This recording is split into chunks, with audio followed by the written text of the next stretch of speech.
Hello friends, welcome to Yadnya investment academy. आज हम बात करने वाले हैं एक म्यूचुअल फंड के कैटेगरीज की वीडियो की। वी हैव रिसेंटली डन एक वीडियो किया था मैंने on flexi cap versus focused category, और ये क्वेश्चन काफ़ी रेगुलरली आता था कि फोकस मिले फ्लेक्सी कैप मिले, तो इसलिए कंपैरिजन किया। आई होप दैट आपको वो आंसर मिला। नहीं देखा तो आप you can check that video as well. तो इसमें हम बात करने वाले हैं फ्लेक्सी कैप वर्सेस वैल्यू या कॉन्ट्रा फंड की जो कैटेगरी है। ठीक है, अगेन ये क्वेश्चन भी काफ़ी बार आता है, क्योंकि टिपिकली जब हम एज अ एडवाइज़र और या फिर एनालिस्ट बात करते हैं, ठीक है, तो वी ऑलवेज सजेस्ट पीपल कि भाई 4 to 5 फंड्स होने चाहिए, इक्विटी फंड्स 4-5 फंड्स होने चाहिए टिपिकली, बहुत ज़्यादा नहीं होने चाहिए। तो फिर ये क्वेश्चन बहुत ज़्यादा आ जाता है, सर अब आप बोलते हो कि 4-5 ही फंड लेने हैं, उसमें से सपोज हमने एक लार्ज ले लिया, एक स्मॉल ले लिया, एक मिड ले लिया, राइट, तो फ्लेक्सी लें या फिर वैल्यू लें या फिर मल्टी लें या फोकस लें, अब इसमें तो बहुत लार्ज एंड मिड कैप लें, तो ये भी बहुत सारी कैटेगरीज हैं, राइट, तो क्या लें, मतलब किस तरह से कैसे सोचें और क्या करें, तो ये क्वेश्चन आता ही है, राइट। और बिकॉज अगर 1 या 2 फंड लेने हैं, अब उसमें से कौन सा लें और कैसे करें, ये कौन सी कैटेगरी मेरे लिए सही है या नहीं है, तो वो क्वेश्चन होना आना भी चाहिए और it's important. And when I am giving that, when I am talking to you, right, 1-to-1 हमारे सेशंस होते हैं, तो ये क्वेश्चन मेरे पास भी होता ही है, राइट, कि क्या लेना है यार, इनके लिए क्या सही है, फ्लेक्सी कैप सही है, लार्ज एंड मिड कैप सही है, तो वो क्या फ़र्क है, एक तो समझना ज़रूरी है, राइट, और किसके लिए कौन सा फिट ज़्यादा है, किस प्रोफाइल के लिए, और ओवरऑल अंडरस्टैंडिंग ऑफ रिस्क ये समझना बहुत ज़रूरी है, और किस तरह के रिटर्न दोनों कैटेगरी ने दिए, तो वो सब यहाँ पर डिटेल में समझेंगे। सारा डेटा हमारा फंडोमीटर जो investindia.in है, one of the most I think detailed वो है, क्या कहते हैं, म्यूचुअल फंड रिसर्च प्लेटफॉर्म है, investindia.in वेबसाइट से, उससे ही लिया है हमने। तो पहले तो समझते हैं फ्लेक्सी कैप कैटेगरी क्या होती है। अगेन ये सब कैटेगराइजेशन जो हुए थे 2017 में हुए थे, उससे पहले तो सब मतलब कुछ ऐसा वो नहीं था, फ्लेक्सी कैप बोल दिया तो उसमें कुछ भी डाल दिया, लार्ज कैप डाल दो, तो अब थोड़ा सा वो चीज़ एक क्लैरिटी है, लोगों को पता है ये ऑब्जेक्टिव है उसका। तो फ्लेक्सी कैप जैसे नाम ही फ्लेक्सी है, राइट, तो दे हैव, और कैप है साथ में, तो मतलब फ्लेक्सिबिलिटी ऑफ कैपिटलाइजेशन, राइट, तो मतलब एक ऐसा फंड कैटेगरी है जिसमें फंड मैनेजर के पास कंप्लीट फ्लेक्सिबिलिटी है कि वो लार्ज लेना है, उसको मिड लेना है, स्मॉल लेना है, कितना लेना है, 100% स्मॉल कैप लेना है, बिल्कुल ले सकता है, 100% मिड लेना बिल्कुल ले सकता है, 100% लार्ज लेना बिल्कुल ले सकता है, उसको फुल फ्लेक्सिबिलिटी है उसमें, राइट। तो उसमें यही सबसे बड़ा उसमें बेनिफिट है कि आप फंड मैनेजर के थॉट प्रोसेस के हिसाब से ही में change also, typically they don't change, ये भी बता दूंगा आपको, ठीक है। ये ऐसा नहीं है कि आपको लगेगा कि यार एक फंड जो है 1 साल पहले तो स्मॉल एंड मिड कैप था, अब लार्ज कैप हो गया, क्योंकि वो फ्लेक्सिबल है तो उसने इतना ज़्यादा चेंज, इतना कोई चेंज नहीं करता, ठीक है, बहुत रेयर चेंज होता है। Typically every fund manager, typically बड़े फंड मैनेजर्स की बात करें हम, they keep that in a range, they do some changes, but typically they keep that in a range. ऐसा नहीं है कि कंप्लीटली आउट ऑफ द, मतलब I have not seen at least, अगर हम टॉप 10-15 फंड्स की बात करें, अगेन छोटे फंड हाउसेज में बहुत ज़्यादा एनालिसिस नहीं कर पाता हूँ काफ़ी बार, बट बहुत रेयरली ये सब चीज़ें होती हैं। तो अगर from SEBI perspective it is very simple कि मिनिमम 65% इक्विटी में रखना है भैया, राइट, बाकी 35% कहीं भी रखो, और आपके पास फुल फ्लेक्सिबिलिटी है, लार्ज मिड स्मॉल का कोई चक्कर नहीं है। तो ये है फ्लेक्सी कैप कैटेगरी, और ये काफ़ी फेमस कैटेगरी है, काफ़ी बड़ी कैटेगरी है, बहुत बड़े बड़े फंड्स हैं, इसमें बात करेंगे अपन। दूसरी वैल्यू और कॉन्ट्रास्ट कैटेगरी भी अगर हम बात करें तो वैसी ही है, ये भी फ्लेक्सी कैप कैटेगरी ही है। इसमें भी सेबी की तरफ से कुछ रिस्ट्रिक्शन नहीं है आपको, लार्ज मिड स्मॉल की कोई रिस्ट्रिक्शन नहीं है कि भाई लार्ज में इतना रखना, मिड में इतना रखना। इसमें भी वही चीज़ है कि 65% स्टॉक्स होने चाहिए, इसमें भी वही है। फ़र्क क्या है फिर? फ़र्क अगेन, फ़र्क सब्जेक्टिव है।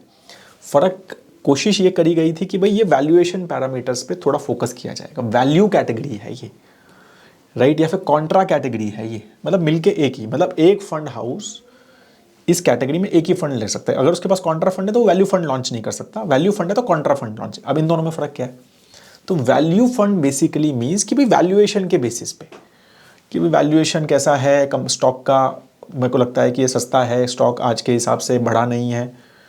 एग्जाम्पल देखे, बहुत जब बात की जाती है वैल्यू फंड्स की तो एचडीएफसी बैंक या बैंक्स, प्राइवेट बैंक्स की बात की जाती है। अगर हम आज की बात करें कि भाई वो बढ़े नहीं है लास्ट 3-4 साल से उनमें, तो उसमें वैल्यू है, मतलब वो 3-4 साल से बढ़े नहीं है बट ग्रोथ आ रहा है, अर्निंग ग्रोथ आ रहा है, तो आगे हो सकता है वो बढ़े, तो वो वैल्यू है। राइट तो उसकी तरह से वो वैल्यू एक मेथडोलॉजी डिफाइंड होती है, जो वॉरेन बफे जी ने काफ़ी फेमस किया था, राइट उसको, कि उन्होंने ये बोला था कि भाई I buy at the right price, right price very important when you buy a stock, right it should be a right valuation, आपको लगना चाहिए कि ये स्टॉक यार महंगा नहीं है, वो एक काफ़ी इंपॉर्टेंट पैरामीटर है। Valuation is a very important parameter. हमारे पास भी हम मॉडल पोर्टफोलियो जो करते हैं उसमें वैल्यू पोर्टफोलियो है, उसमें भी ऑलमोस्ट 50% वेटेज जो है वो वैल्यूएशन पैरामीटर पे है, rest 50% is on other fundamental, कि कंपनी कैसी है, स्टॉक मतलब इंडस्ट्री कैसी है, गवर्नेंस कैसा है, वो भी इंपॉर्टेंट है, but valuation is a very important parameter there. ठीक है, तो वैल्यू वो चीज़ हो जाती है।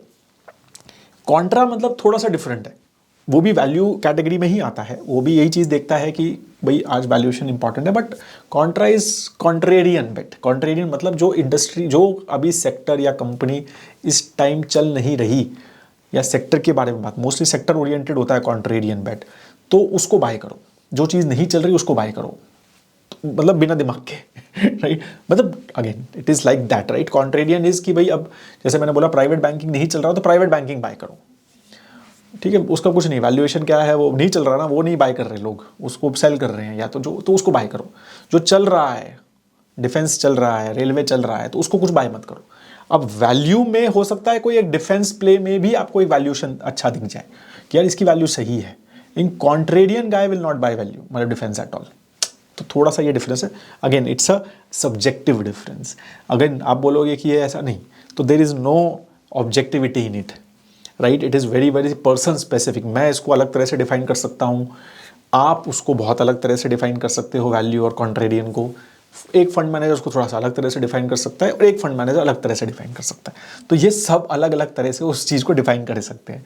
तो इसमें कोई सब्जेक्टिविटी, ये सब्जेक्टिव मैटर है अल्टीमेटली, तो ये चीज़ समझनी ज़रूरी है आपको। तो अल्टीमेटली अगर आप देखोगे तो ये फ्लेक्सी कैप कैटेगरी है जिसमें वैल्यूएशन इंपॉर्टेंट फैक्टर है, ये सेबी ने बोला है, बट वो आपके ऊपर है, अब उसको आप कैसे डिफाइन करो। आपको लग रहा है कि फ्लेक्सी कैप की तरह चलानी है तो चलाओ, कोई प्रॉब्लम नहीं है, राइट। क्या आपको लगता है कि नहीं मैं तो आज जो है सपोज भाई ट्रेंड का स्टॉक ले लेता हूँ और मुझे लगता है कि उसमें वैल्यू है, तो बिल्कुल आप ले लो राइट। तो कोई उसमें वो नहीं है कि आप रेगुलेशन वाइज कुछ गलत नहीं कर रहे हो, ये आपका थॉट है, आपको लगता है ट्रेंड पे भी वैल्यू है, राइट। तो ये चीज़ है यहाँ पर, राइट। तो इसीलिए ये डिफरेंस जो है ना, ये सब्जेक्टिव डिफरेंस है इन दोनों कैटेगरीज में। तो इसीलिए दोनों टिपिकल डाइवर्सिफाइड पोर्टफोलियो के स्टॉक्स लेते हैं, तो वो सब चीज़ें हैं, वो लार्ज मिड स्मॉल का कोई चक्कर नहीं है दोनों के। रिस्क वाइज मतलब कोई आप ये कह सकते हो फ्लेक्सी कैप में ज़्यादा रिस्क है, कोई कहता है कि value category is lower risk because उसमें वैल्यूएशन देखा जाता है, वैल्यूएशन पैरामीटर, तो उसमें डाउन साइड रिस्क कम होता है। काफ़ी सारे लोग ये भी बोलते हैं, काफ़ी सारे लोग ये भी है कि इसमें हायर रिस्क है बिकॉज काफ़ी टाइम तक वो वैल्यूएशन इंप्रूव ना हो, राइट। आपको लग रहा है कि एचडीएफसी बैंक तो 2 साल से वैल्यू में है, बट 2 साल से भी रिटर्न नहीं आए हैं, 2 साल पहले भी वैल्यू में था। एग्जाम्पल बता रहा हूँ अगेन, मतलब nothing against HDFC bank, but ये हो सकता है कि आप वैल्यू के ऊपर ज़्यादा फोकस कर रहे हो, तो ये भी हो सकता है कि आप काफ़ी टाइम तक अच्छी रिटर्न्स ना आए और आपकी बेट गलत हो जाए, वो स्टॉक इतना अच्छा ना हो, राइट, और उसकी इंडस्ट्री नहीं है, उसमें ग्रोथ ही नहीं है, आगे थॉट प्रोसेस ही है, तो वो भी चीज़ गलत हो सकती है। कॉन्ट्रेरियन में भी काफ़ी बारी हो सकता है, ठीक है। तो इसीलिए कई बार वो हाई रिस्क माना जाता है, इवन दो कहने को वो आप, अगेन मैं वही कह रहा हूँ कि आप किस तरह से सोच रहे हो। आप इस तरह से सोच रहे हो कि यार इसमें डाउन साइड रिस्क कम है, तो कम से कम गिरेगा तो नहीं, शायद गिरे ज़्यादा नहीं, बढ़े नहीं तो ठीक है, लेकिन जो बढ़ाना चाहता है वो कहेगा यार इसमें तो कुछ बढ़ हो सकता है ना ही बढ़े काफ़ी टाइम तक। तो इसीलिए ये अलग अलग तरह से आप इसको रिस्क प्रोफाइल को समझ सकते हो। अब टॉप अगर हम फ्लेक्सी कैप फंड्स की बात करें तो हमने SBI focus versus flexi cap में भी इन्हीं फंड्स की बात की थी कि तीन फंड्स यहाँ पर जस्ट एग्जांपल की तरह टॉप फंड्स लिए, कुछ नहीं, कोई दिमाग नहीं लगाया कि ये सबसे अच्छे फंड, ऐसा कुछ नहीं है। टॉप सबसे बड़ा AUM वाइज सबसे बड़े कौन से फंड है वो लिए, तो पराग पारिक, HDFC और कोटक फ्लेक्सी कैप, ये 3 फंड्स हैं जो फ्लेक्सी कैप कैटेगरी में सबसे बड़े फंड हैं। ये इनके एक्सपेंस रेशियो है, रिटर्न इन सिंस इंसेप्शन का कुछ मतलब नहीं है बिकॉज इंसेप्शन डेट अलग अलग है, तो उसको छोड़ दो। नंबर ऑफ स्टॉक्स अगर आप देखेंगे तो अभी पराग पारिक में सबसे ज़्यादा है, ऑफकोर्स उसका AUM भी सबसे ज़्यादा 84,000 करोड़ का। बट पराग पारिक की जस्ट बता रहा हूँ मैं एग्जाम्पल कि वो बहुत ज़्यादा वैल्यू फंड है वो, राइट। अगर आप उसका जो थॉट प्रोसेस देखोगे उनकी, they do keep on doing monthly discussions also with their unit holders, तो उसमें आप अगर डिस्कशन देखोगे तो बहुत वैल्यू ओरिएंटेड है वो। बहुत बार वॉरेन बफे, चार्ली मंजर and all these people, Benjamin Graham, जो ये वैल्यूएशन, जो वैल्यू मेथडोलॉजी जिन्होंने डेवलप की थी और बात करते हैं बहुत, तो यू विल सी कि they are very value oriented folks and उनके इवन पोर्टफोलियो को देखोगे तो they are very value oriented, they don't buy typically very aggressive high growth stocks, right. तो even though it is part of flexi cap, but if you will see their thought, they are very value oriented, but they have marked their fund as flexi cap. Just बता रहा हूँ मैं आपको, right. बाकी HDFC flexi cap है, Kotak flexi cap है, उनका वो ग्रोथ ओरिएंटेशन ही ज़्यादा है, मेरे को ऐसा लगता है.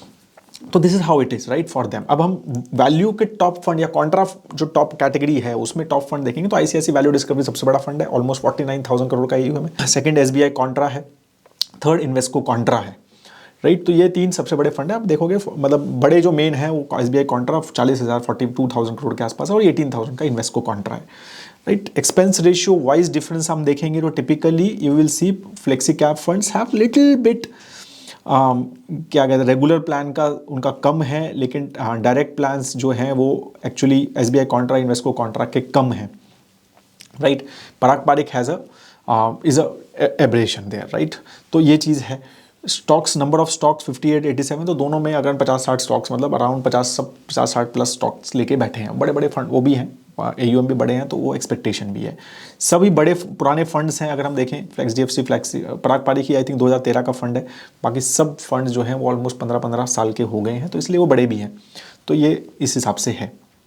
अब हम समझते हैं कि ओवरऑल कैटेगरी के बारे में जब हम बात करते हैं, राइट. तो flexi cap category last 1 year, sorry इसमें एसेट एलोकेशन की बात है, तो मोस्टली फ्लेक्सी कैप कैटेगरी में आप देखेंगे लार्ज कैप एलोकेशन ज़्यादा है, right. And mid cap allocation भी ज़्यादा है एंड स्मॉल कैप एलोकेशन कम है. अदर्स में भी cash and everything, gold and दूसरे फंड हाउस तो कुछ लिया हुआ है या इंटरनेशनल इक्विटी लिया हुआ है. तो इस तरह से 11% फ्लेक्सी कैप कैटेगरी है. ये कैटेगरी एवरेज है, 3 फंड का एवरेज नहीं है, ये ओवरऑल कैटेगरी एवरेज है, राइट. और वैल्यू कैटेगरी आप देखेंगे तो they have more allocation to small and mid cap, ठीक है, वैल्यू कैटेगरी में, राइट. और उनका cash and others also are little less, right. तो ये थोड़ा सा डिफरेंस है. लार्ज कैप कम है, स्मॉल कैप ज़्यादा है अगर हम देखें मेजरली डिफरेंस, राइट. अभी जो एवरेज है.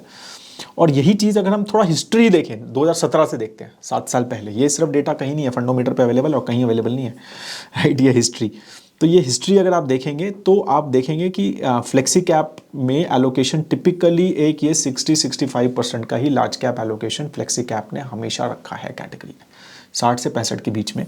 वही आप देख रहे हो यहाँ पर, मतलब वो 60 से स्टार्ट हुआ है और ये अभी भी 62-63 पे ही है, तो वो ज़्यादा उसमें चेंज नहीं करते हैं. आप ये देखो कि मिड में भी ये 10-12% का एलोकेशन वही है, ठीक है. स्मॉल कैप का एलोकेशन पहले बढ़ा था, बीच में कम कर दिया था, मतलब स्पेशली कोविड के टाइम पे, फिर थोड़ा सा बढ़ाया, तो वहाँ थोड़ा बहुत वो चेंज किया है उन्होंने based on the type of others के बेसिस पे, राइट. तो वो चीज़ यहाँ पर डिफरेंट है, बट आप देखेंगे तो मोटा मोटा बहुत ज़्यादा चेंज कैटेगरी वाइज नहीं हुआ है. वहीं अगर हम जाएंगे वैल्यू कैटेगरी के हिसाब से तो वो भी लेकिन मोर एग्रेसिव है, क्योंकि लार्ज कैप एलोकेशन देखिए यहाँ 55 के आसपास है, तो वो उतना ही रख रहा है, वो 55 से 60 वाला है, ठीक है.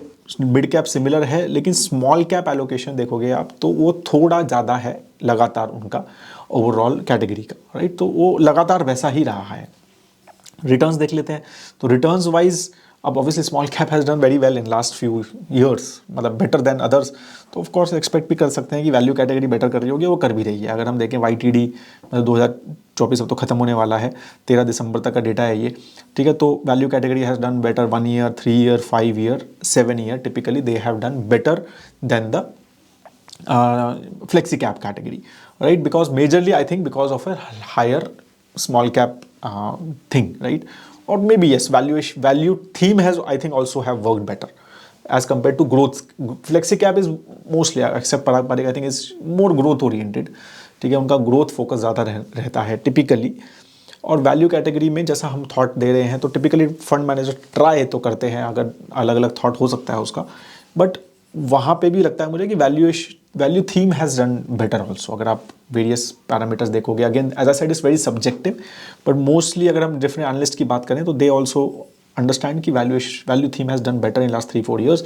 तो वो भी एक फैक्टर है और स्मॉल कैप का भी आई थिंक एक फैक्टर है. तो they have done actually better लगातार, राइट. यही हम calendar returns trailing returns in 6 fund जो हमने डिस्कस किए उसका देखेंगे तो यही चीज़ है. सबसे अच्छा इन्वेस्को कॉन्ट्रा ने किया है लास्ट 1 ईयर में, राइट. 3 ईयर्स में SBI contra has done the best, या HDFC flexi cap fund has also done very well, right. और 5 ईयर में SBI contra has done very well and it is actually better than Parag Parikh. 7 years में Parag Parikh is the leader, they have done the best, right. तो वही चीज़ हमें समझना है कि ये मतलब ऑब्वियसली फंड स्पेसिफिक भी है चीज़ें, तो they have been very very good funds as well, right, and all the performances have been very very good, at least in 6 funds के, that's why AUM is very high, right. अब calendar में और चीज़ें समझ आएंगी। तो 2023 में मेजरली डिफरेंस आया। 2023 में आप देखो value category has done really well, 2022 में भी दे have done very very well. यही चीज़ 2019 में दे have done very badly, they have 2018 में बैडली किया है, 2020 में भी खराब किया, मतलब 3 साल का खराब परफॉर्मेंस था वैल्यू कैटेगरी का। तो आप समझो ये चीज़, और ये चीज़ आपने देखा होगा वैल्यू डिस्कवरी वगैरह फंड ने अच्छा नहीं किया था इस टाइम पे, राइट। इन्वेस्को कॉन्ट्रा अच्छा चलता था, SBI कॉन्ट्रा भी उस टाइम अच्छा नहीं करता था जहाँ तक मुझे याद है इन 3 साल में, बट लास्ट 3 साल में उन्होंने अच्छा किया, इसलिए ट्रेलिंग रिटर्न्स बहुत अच्छे हो गए हैं, राइट। तो आप देखोगे तो 1 साल इसका अच्छा रहा पहले वैल्यू, चलो 2017 में तो कैटेगरी ही लॉन्च हुई थी तो थोड़ा बहुत मेरे को लगता है छोड़ देते हैं। 3 साल पहले इनके अच्छे रहे, बाकी लास्ट 3 ईयर्स इनके अच्छे रहे, आगे क्या है कुछ किसी को पता नहीं है, राइट। तो but last 3 years value category has done better consistently, 2021, 22, 23 both. Again there can be these two reasons: higher small cap allocation because small cap has done better in last 3 years, and also the value theme has also done better, and it can change in the future, right. Calendar returns again अगर आप देखते हैं तो Invesco Contra 3 साल 2017, 18, 19 में बहुत अच्छा किया है, जैसे मैंने बताया था उस टाइम पे ये ज़्यादा अच्छे नहीं कर रहे थे, but SBI contra has done 2021, 22 फिर ये सब बहुत अच्छा किया है। SBI contra has done consistently well. यहाँ पर Parag Parikh has mostly done very well, few in between, flexi cap has also done well, ठीक है। तो ये इनके रहे हैं। रोलिंग रिटर्न वाइज भी अगर हम देखें तो 3 ईयर लोवेस्ट तो वैल्यू कैटेगरी का, हाइएस्ट रिटर्न बेटर है, लोवेस्ट रिटर्न वर्स है, राइट। तो रिस्क एसोसिएटेड, तो हायर रिस्क दिखा रहा है यहाँ पे रेंज, राइट। तो फ्लेक्सी कैप कैटेगरी का लोवेस्ट कम है बट हाईएस्ट भी कम है, राइट। तो वो चीज़ में आपको समझना है कि flexi cap category is more in that way it seems. अगर हम रूलिंग रिटर्न वाइज देखें तो it is more like I would say कि मतलब एक रेंज में, बेटर रेंज में रहती है, जो डिविएशन है वो कम है, राइट। टॉप सेक्टर एलोकेशन के बारे में बात करें तो बैंक्स, फ्लेक्सी कैप का भी सबसे अच्छा है, वैल्यू और कॉन्ट्रा का भी सब, राइट। IT उनका भी नंबर 2 है, उनका भी नंबर 2 है, राइट। इंटरेस्टिंग है ना।